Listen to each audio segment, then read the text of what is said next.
Hello everybody, this is Digraj Singh Rajput. Welcome to magnet brains. इस video में हम क्या पढ़ने वाले हैं? इस वीडियो में हम पढ़ेंगे अ क्लोजर लुक बिरसा मुंडा। जी हां, अभी तक हमने क्या डिस्कस किया? अभी तक हमने चैप्टर का एक मेजर पार्ट कंप्लीट कर चुके हैं। लगभग चैप्टर पूरा ही कंप्लीट हो गया है। क्यों? क्योंकि ये लास्ट वीडियो लेक्चर है। लेकिन अगर टॉपिक वाइज देखें तो अभी तक हमने ट्राइबल्स की पूरी सिचुएशन समझी, कैसे रहते थे, कॉलोनियल पीरियड में क्या उनके ऊपर इंपैक्ट हुआ, नेगेटिव था जो कि सारा, वो सारा सब कुछ समझा है। अब देखिए, अब एक केस स्टडी पढ़ेंगे हम। अब हम केस स्टडी अ क्लोजर लुक जो है लिखा है तो बिरसा मुंडा के पर्सपेक्टिव से देखेंगे, जो मुंडा ट्राइब्स थे तो उनके पर्सपेक्टिव से देखेंगे कि क्या बदलाव आए। ठीक है, क्या बदलाव आए, या फिर जो चैप्टर के नाम में अगर आप देखेंगे तो ये वाला जो पार्ट है कि डिकूस के टुवर्ड्स ट्राइब्स के क्या रिएक्शन रहे। ठीक है, और ये दी विजन ऑफ गोल्डन एज क्या चीज है, ये सारी चीजें इस वीडियो लेक्चर में हम डिस्कस करने वाले हैं। आई होप समझ में आया आपको। देखिए, अब क्या है, कॉलोनियल रूल में क्या होता है, बहुत सारे चेंजेस आते हैं, लॉज बदलते हैं, फॉरेस्ट लॉज लेके आ जाते हैं। जैसे हमने देखा, फॉरेस्ट लॉज ले आए, उन्होंने रिजर्व फॉरेस्ट डिक्लेयर कर दिया, फॉरेस्ट एरिया अलग डिक्लेयर कर दिया विलेज फॉरेस्ट के लिए। तो ये सारे चेंजेस लाने से क्या हुआ, इन सारे चेंजेस के चलते कहीं ना कहीं रेबेलियन के लिए लोग, जो जितने भी ट्राइब्स थे, तो वो रेबेलियन के लिए रेडी हो गए कि हाँ यार, ये जो हो रहा है तो हमारे ट्रेडिशनल राइट्स के साथ में क्या हो रहा है, एक तरह से खिलवाड़ हो रहा है, and we are not happy with this. ठीक है, तो उसके चलते दे रोज अप इन रेबेलियन। और साथ ही साथ में देखो, एक और प्रॉब्लम हो रही थी, क्या कि जो ट्रेडर्स और मनी लेंडर्स थे तो ये भी क्या है, इनको एक्सप्लॉइट कर रहे थे। तो हम ऐसे समझ सकते हैं कि लॉज के चलते लोग पहले से क्या थे, डिससेटिस्फाइड थे, जो ट्राइब्स थे। तो वो जो चेंजेस आए लॉज में, फॉरेस्ट लॉज में, उसके चलते पहले से डिससेटिस्फाइड थे।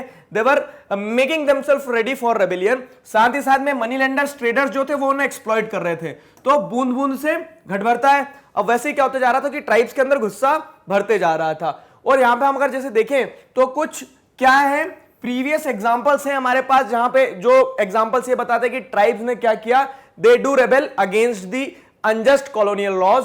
ठीक है, and the exploitation from traders and money lenders. तो ट्राइब्स ने एट टाइम्स क्या किया है, रेबेलियन में खड़े हुए हैं ट्राइब्स। ठीक, एग्जांपल में जैसे आप देखेंगे तो कोल रेबेलियन हुआ 1831 में, 32 में, ये फॉरेस्ट लॉज के अगेंस्ट में ही था। ठीक है, छोटा नागपुर प्लेट्यू वाले रीजन में। फिर जैसे सांथाल्स रोज इन रिवॉल्ट, तो सांथाल्स भी अपने ट्रेडिशनल राइट्स खोते जा रहे थे, तो इस चक्कर में उन्होंने भी रिवॉल्ट किया। फिर Bastar rebellion in central India broke out in 1910। तो यहां पे भी वही कहानी रही थी बस्तर में, क्या कि 1/3 एरिया को डिक्लेयर कर दिया था, बस्तर छत्तीसगढ़ के आसपास, तो डिक्लेयर कर दिया था कि इतने एरिया को क्या करने वाले हैं, रिजर्व फॉरेस्ट डिक्लेयर कर देंगे, मतलब रिजर्व फॉरेस्ट डिक्लेयर कर देंगे। और उसके बाद में क्या होता है कि जो बस्तर के ट्राइब्स थे, तो धूरवास वगैरह ये जो सारे ट्राइब थे, उन्होंने वहां पे रिवॉल्ट किया 1910 में। Similarly Warli revolt in Maharashtra, तो महाराष्ट्र में जो ट्राइबल ग्रुप्स थे उन्होंने भी रिवॉल्ट किया कॉलोनियल रूल्स के अगेंस्ट में। तो अगर आप देखेंगे तो एक नहीं, बहुत सारे, ये तो हमने अभी यहां पे 4 ही डिस्कस किए। और जैसे आप अगर मॉडर्न इंडियन हिस्ट्री पढ़ते हो तो आपको समझ में आएगा कि कितने सारे रिवॉल्ट्स हुए हैं जो कि ट्राइब्स ने, नॉर्थ ईस्टर्न स्टेट्स में भी हुए, ठीक है, सदर्न इंडिया में भी हुए, हर जगह रिवॉल्ट हुए हैं ट्राइब्स के द्वारा। ठीक है, और ये ट्राइब्स के द्वारा जो रिवॉल्ट होता था, कारण उसके पीछे सिंपल से ये रहता था कि उनका एक्सप्लॉयटेशन होता था, या तो ब्रिटिश कॉलोनियल गवर्नमेंट करती थी या फिर हमारे ही मनी लेंडर्स और ट्रेडर्स करते थे। ठीक, अब ये जो रिवॉल्ट्स हुए, तो उन्हीं रिवॉल्ट्स में एक जो प्रोमिनेंट रिवॉल्ट था वो बिरसा मुंडा के द्वारा लीड किया गया था। ठीक है, तो Birsa Munda also led one such revolt. Birsa Munda ने भी एक ऐसा ही रिवॉल्ट कह सकते हैं लीड किया था। वो क्या था, अब उसे समझते हैं। आगे समझें बैकग्राउंड, ये देखिए क्या, तो बिरसा मुंडा क्या, he was born in mid 1870s। ठीक, छोटा नागपुर प्लेट्यू वाले रीजन पे उनका जन्म हुआ। वहां पे क्या है, he was the son of poor father। Poor father मतलब एसेंस में आपकी बुक में लिखा है कि रिलेट करिए, वो ऐसा भी नहीं कि बहुत पैसे वाले इंसान के घर में पैदा हुए थे, सिंपल ट्राइबल कम्युनिटी में पैदा हुए हैं, गरीबी में उन्होंने अपना बचपन जिया है। ठीक है, he grew up grazing sheep, playing the flute and dancing in the local अखाड़ा। ठीक है, तो उस तरह से जो उनका लोकल ग्रुप्स होता था वहां पे खेलते कूदते वो बड़े हुए। अब सारी चीजें जो देखी उन्होंने, तो क्या देखी, फॉरेस्ट से जुड़ी हुई, फॉरेस्ट के साथ में कैसे उनके ट्राइबल ग्रुप का इंटरेक्शन था, उनकी डिपेंडेंस फॉरेस्ट के ऊपर, तो वो एक कंटेंटेड जीवन जी रहे थे। ठीक, अब क्या होता है, forced by poverty his father had to move from place to place looking for work. अब ये भी होता था कि वो एक मतलब जंगलों में ही रहते थे, तो एक जगह से दूसरी जगह मूव करते रहते थे। क्यों? क्योंकि गरीबी थी, पेट भरना है, तो उस तरह से शिफ्टिंग कल्टीवेशन को परफॉर्म करते थे। ये सारी चीजें देखने को मिली उन्हें, ऑब्जर्व किया उन्होंने। अब जब मुंडास जो थे, अब एक चीज और समझना, देखो ब्रिटिशर्स तो आ गए, ठीक, अब 1870s में उन्होंने जन्म लिया, तो ब्रिटिशर्स को तो इन्होंने देखा कि किस तरह से अनजस्ट तरह से रूल चलते आ रहा है, सारी चीजें हो रही है। तो जो मुंडा ट्राइब के ग्रुप थे, ठीक है, जिसमें बिरसा मुंडा बिलोंग करते थे, तो वो अपनी गोल्डन एज को याद करते थे। गोल्डन एज क्या चीज है, गोल्डन एज भी समझाता हूं मैं। तो मुंडा ट्राइब्स में ऐसा माना जाता था कि ट्रेडिशनली उन वो सारे जो वहां की जमीन है, तो they were the traditional descendant of that land, ठीक है, उन सभी लोगों ने वहीं पे जन्म लिया, सारा सब कुछ हुआ है और ट्रेडिशनली उनका अधिकार है उस जमीन पे। छोटा नागपुर वाला जो प्लेट्यू है पूरा, अब वहां पे उनका पूरा अधिकार है। तो इसके चलते क्या होता था कि मुंडा ट्राइब्स को ऐसा लगता था कि इससे पहले क्या हुआ करता था, एक गोल्डन एज हुआ करती थी, मतलब एक ऐसा टाइम पीरियड हुआ करता था, राम राज्य जैसा एक टाइम पीरियड हुआ करता था, जहां पे क्या है, जहां पे सारी फॉरेस्ट प्रोडक्ट्स, रिवर्स, ठीक है, माउंटेन्स, इन सारी चीजों पे मुंडा ट्राइब्स का अधिकार हुआ करता था। और इसी के चलते क्या है कि जो पास्ट में बहुत सारे जो सिरदार लिखा है आपकी बुक में जो, ठीक है, तो जो बहुत सारे सिरदार जो हुआ करते थे, सिरदार इक्वल टू हेडमैन जो होते थे, तो हेडमैन ने क्या किया, आवाज उठाई है। बिरसा मुंडा इन सारी चीजों को ऑब्जर्व करे। देखो जब एक बच्चा रहता है ना, तो बच्चा क्या करता है, कर कुछ नहीं पा रहा है, लेकिन वो हर चीज को क्या करता है, ऑब्जर्व करता है। तो उसी तरह से बिरसा मुंडा ने भी बहुत सारी चीजों को ऑब्जर्व करते गए। वो ऑब्जर्व कर रहे थे कि किस तरह से एक गोल्डन एज कभी उनकी एग्जिस्ट किया करती थी, उनके बड़े बुजुर्ग बात करते हैं, ठीक है। उन्होंने फिर मुल्क की लड़ाई का कंसेप्ट क्या किया, अडॉप्ट किया। मुल्क की लड़ाई मतलब क्या है, फाइट फॉर द लैंड, ठीक। तो ये लड़ाई लिखा है यहाँ पे, लड़ाई मतलब वही लड़ाई, क्लियर।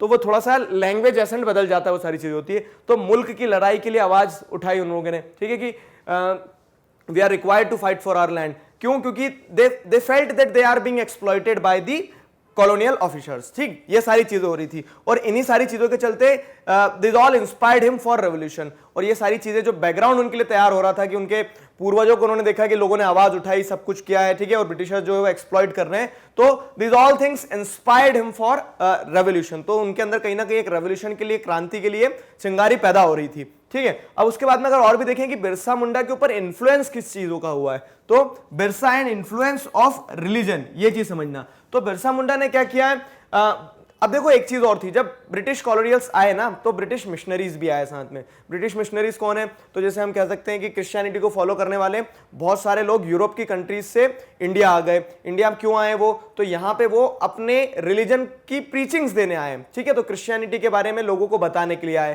क्रिश्चियनिटी के बारे में लोगों को बताने आए। उन्होंने क्या किया, ट्राइबल ग्रुप्स के पास जाते थे, तो ट्राइबल ग्रुप्स के पास जाते थे, उनको वो क्रिश्चियनिटी से जुड़ी बातें बताते थे, बोलते थे कि आप क्रिश्चियनिटी में कन्वर्ट हो जाओ, ठीक है। और उसके बाद में क्या है, दूसरी चीजें ये भी बताया जाता था। देखो दोनों पार्ट पे काम, कंस्ट्रक्टिव पार्ट पे ऐसे काम किया जाता था, तो बताते थे मिशनरीज जो थे, तो ये लोकल मिशनरी स्कूल्स जो लगाए गए, तो बोलते थे कि बैड प्रैक्टिसेस हैं उन्हें आपको गिव अप करना होगा। जैसे क्या है कि आपके मतलब कोई जादू टोना, ये सारी चीजें जो चल रही है, तो उन्हें आपको खत्म करना होगा।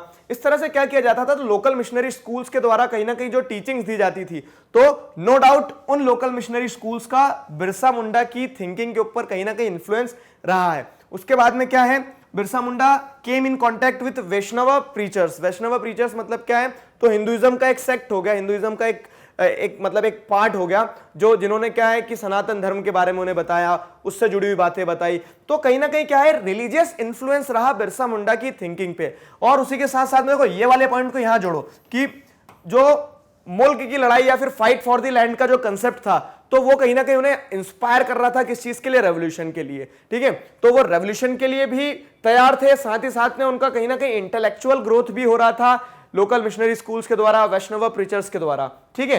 अब उसके बाद में क्या है, तो बिरसा मुंडा ने जो रेवोल्यूशन की लड़ाई, मतलब कह सकते हैं कि जो उन्होंने जो रिवॉल्ट खड़ा किया, तो उस रिवॉल्ट में इन्होंने स्टार्ट या फिर कह सकते हैं प्रायोरिटी किस चीज पे दी, प्रायोरिटी दी ही aimed at reforming tribal society. उन्होंने सबसे पहले बोला कि ब्रिटिशर्स को तो बाद में भगाएंगे हम, ठीक है, पहले हमें अपने सोसाइटी को क्या करना होगा, रिफॉर्म करना होगा। अपनी सोसाइटी को कैसे रिफॉर्म करना पड़ेगा, ठीक है। तो ही aimed at reforming tribal society. He urged the Mundas to give up drinking liquor. तो उन्होंने मुंडास से क्या बोला, मुंडास से बिरसा मुंडा ने ऐसा कहा, जो मतलब उनके ग्रुप के लोग थे और उनके ट्राइबल ग्रुप के, तो उनसे कहा कि you should give up drinking, ठीक है। गिव अप ड्रिंकिंग मतलब क्या है कि तुम वाटर नहीं, गिव अप ड्रिंकिंग लिकर, मतलब आपको शराब पीना छोड़ना होगी, ठीक है। इसके बाद में क्लीन देयर विलेज, तो उन्होंने वहां पे स्वच्छ भारत अभियान तभी चला दिया, ठीक है। उन्होंने क्या कहा कि साफ सफाई करना होगी, किस चीज की, जंगलों की, इन सारी चीजों को साफ सुथरा रखना होगा। उसके बाद में stop believing in witchcraft and sorcery, ठीक है। तो जादू टोना जो होता है ना, विचक्राफ्ट, वो सारी चीजें, काला जादू, पीला जादू, ये जो जितने भी जादू होते हैं,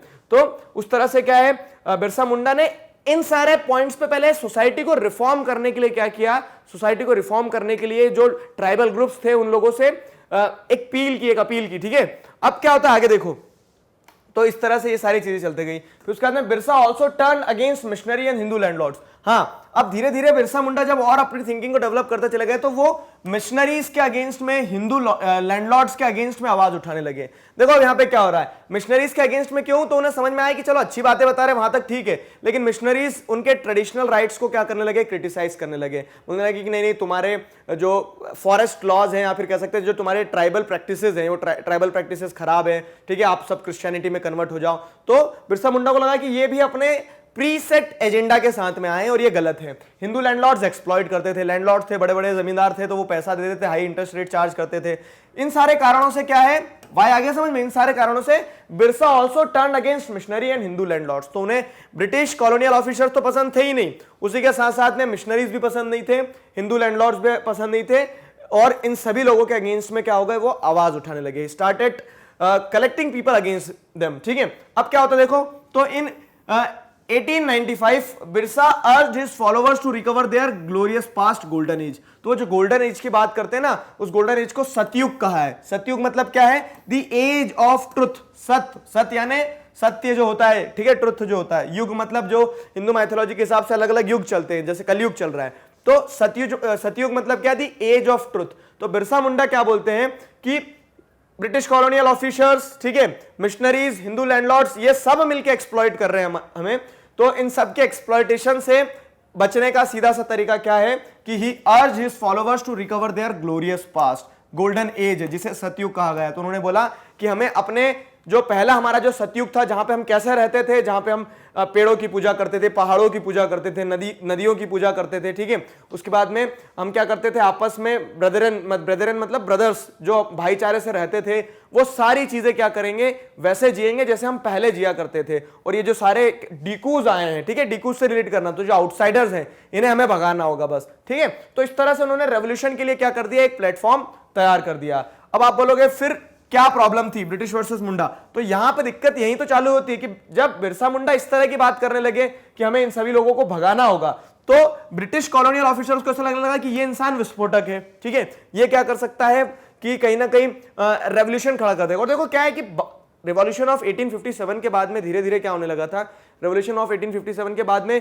लगातार एक तरह से ऐसा देख रहे थे कि 57 के बाद में आपने देखा 59, पिछले चैप्टर में हमने पढ़ा था, 59 में ब्लू रेबेलियन हुआ, ब्लू रेबेलियन हुआ, उसके बाद में और कोल रेबेलियन, ये सारे वो बहुत सारे लगातार रेबेलियंस सफर करना पड़ रहा था। अब क्या हो रहा था, ब्रिटिश कॉलोनियल गवर्नमेंट एक जगह पे रेबेलियन सप्रेस करती थी, दूसरी जगह पे, फिर तीसरी जगह पे उन्होंने देखा कि एक और नया रेबेलियन तैयार कर सकता है बिरसा मुंडा, ठीक है। तो what worried British officer most was the political aim of Birsa movement. ये एक इंपॉर्टेंट चीज है। अब बोलोगे एक्सप्लेन करो इसे, देखो तो पॉलिटिकल एम क्या था बिरसा मुंडा का, बिरसा मुंडा का पॉलिटिकल एम सिंपल सा सीधा सा ये था कि जो बाहर से डीकूज आए हैं, इन डीकूज को हटाना है, बिरसा राज लाएंगे हम, ठीक है, बिरसा राज लाएंगे।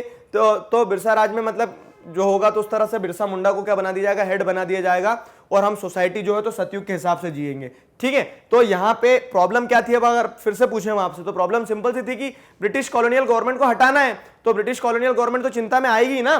तो what worried British official most was the political aim of Birsa Munda. Birsa Munda ने प्लानिंग करना स्टार्ट कर दी थी, अपने लोगों को जोड़ना स्टार्ट कर दिया था कि बस अब हमें इन्हें हटाना है। तो देखो क्या होता है, ठीक, तो Birsa Munda wanted to drive out missionaries को हटाना है।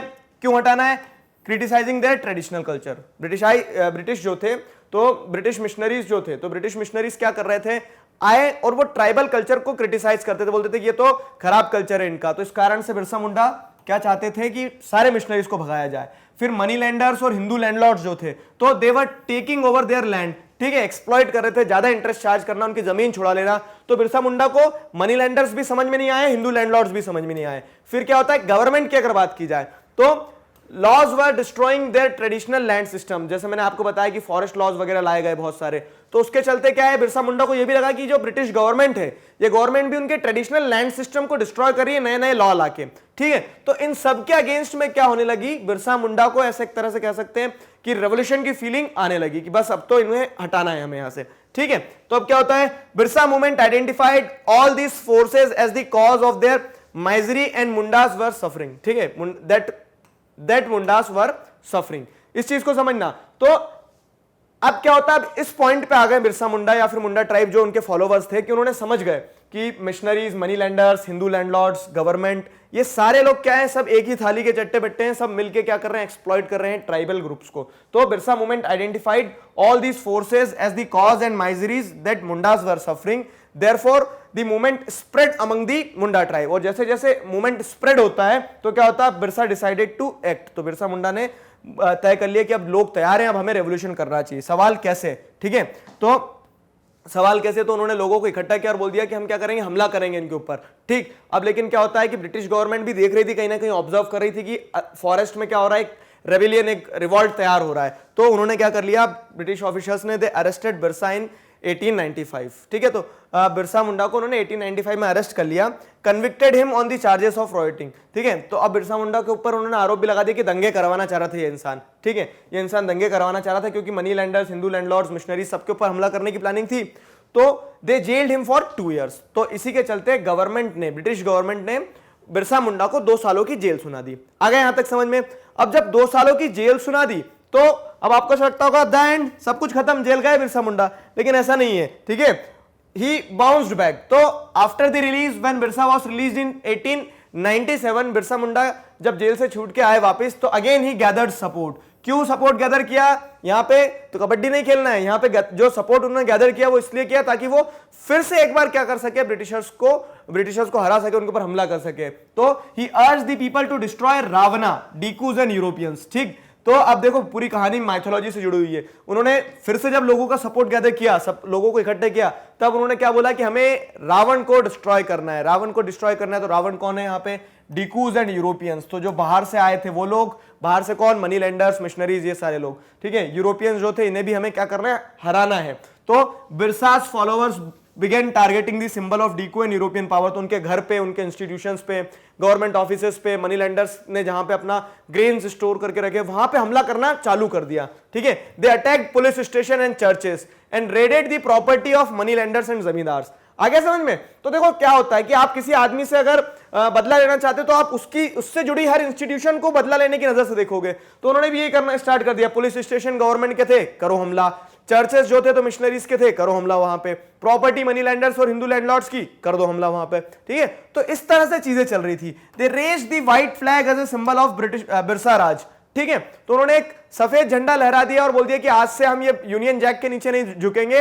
ये सफेद झंडा जो है बिरसा राज का क्या है, सिंबल है, बिरसा राज। और बिरसा राज में हेड कौन होंगे, बिरसा मुंडा होंगे। तो देखो आज भी क्या है, हम उन्हें याद रखते हैं, उनके जगह जगह पे चौराहे पे क्या रहता है कि उनका स्टैच्यू रहता है। क्यों, क्योंकि वो एक तरह से हम उन्हें क्या करते हैं, एक श्रद्धांजलि देते हैं, उन्हें एक रिस्पेक्ट देते हैं कि उन्होंने ब्रिटिश कॉलोनियल ऑफिसर गवर्नमेंट के टाइम पीरियड में क्या किया है, आवाज उठाई है। जब हमारा पूरा देश गुलाम था तो इन्होंने आजादी के लिए आवाज उठाई है, ठीक है।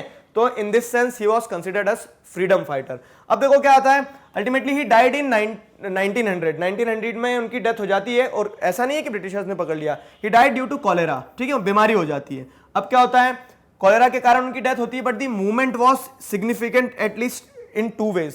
अब ये भी समझना आपको कि वो चले गए लेकिन उनके बाद में भी क्या है, लोगों ने स्ट्रगल करते रहे, ठीक है, मुंडा ट्राइब स्ट्रगल करते रहे।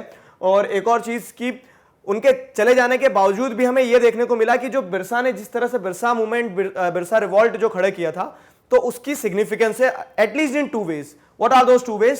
तो it force the colonial government to introduce laws so that the land of tribal could not be easily taken over by the dikus. देखो मनी लैंडर्स क्या करते थे, बहुत आसानी से थोड़ा सा पैसा दे दिया, अगर ट्राइब्स पैसा वापस नहीं दे पा रहे हैं, चुका नहीं पा रहे हैं पैसा, तो उनकी जमीनें छुड़ा लेते थे, ठीक है।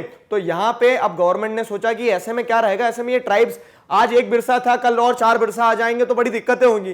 तो उन्होंने डर के कह लीजिए, कुछ भी कह लीजिए, कॉलोनियल गवर्नमेंट ने क्या किया, ऐसे लॉज इंट्रोड्यूस किए जिसके चलते क्या है कि अब कोई भी ट्राइब्स की जमीन आसानी से नहीं ले सकेगा, ठीक है। तो एक सेंस में उनकी विक्ट्री हुई है ट्राइब्स की, ठीक। फिर क्या होता है, it showed once against that the tribal people had the capacity to protest against injustice and express their anger against colonial rule. जी हां, तो एक बार फिर से, जैसे मैंने आपको पहले भी बताया कि पहले बहुत सारे रिवॉल्ट होते चले आए, ठीक। अब वो जो पहले बहुत सारे रिवॉल्ट होते चले आए, तो एक बार और हमें देखने को मिला कि जब जब अन्याय होगा, इनजस्टिस जैसे जैसे बढ़ेगा, तब क्या होगा कि ट्राइबल पीपल जो हैं, तो ट्राइबल पीपल के अंदर वो कैपेसिटी है कि वो उस इनजस्टिस के अगेंस्ट में आवाज उठा सकें, ठीक है, and express their anger against colonial rule. और इनजस्टिस करने वाले अगर कॉलोनियल लोग हैं, तो कॉलोनियल रूल के अगेंस्ट में वो क्या कर सके, अपनी आवाज उठा सके।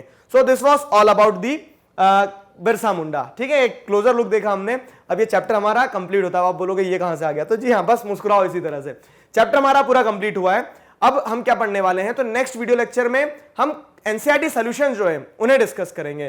थ्योरी पार्ट पे चैप्टर पूरा कंप्लीट हो गया है। नेक्स्ट वीडियो लेक्चर में एनसीईआरटी सॉल्यूशन डिस्कस करेंगे। आई होप यहां तक चीजें क्लियर हैं। किसी को किसी प्रकार के डाउट है तो feel free to ask in comment section.